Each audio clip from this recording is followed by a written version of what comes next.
Si sentono abbandonati dalle istituzioni, un caregiver su due ha dovuto lasciare la scuola o il lavoro per seguire il familiare non autosufficiente, la mamma, il papà, il nonno, la nonna sentono che è peggiorata la loro salute fisica e mentale. È la fotografia scattata dalla ricerca condotta dalla Fondazione Corazzin per FNPC Veneto su 1687 lavoratori e 476 pensionati che si occupano per almeno 40 ore a settimana di un familiare non autosufficiente e che chiedono di non essere più invisibili. E l'ultima domanda era una domanda aperta, quindi ci permetteva proprio di fare in modo che le persone ci portassero le loro necessità e su questo c'è stato un interessante allineamento tra le risposte dei lavoratori e dei pensionati, dove alla fine le richieste erano sicuramente quella che più ci ha colpito è stato l'ascolto, ascoltateci e dall'altra parte riconosceteci.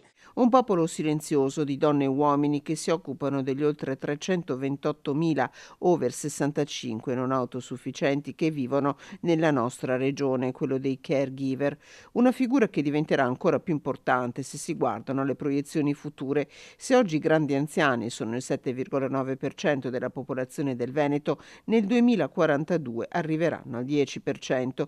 Per questo la CISL ha realizzato una proposta di legge indirizzata alla regione. Dobbiamo portare la loro voce, dobbiamo trasformarli da invisibili a visibili e per questo c'è bisogno di una legge sia nazionale che regionale che li istituzionalizzi, che li definisca come figure che hanno comunque un ruolo ma anche dei diritti e delle tutele. Questo ci permetterà anche di poter riconoscere ai caregiver dei diritti fondamentali che spesso e volentieri vengono violati.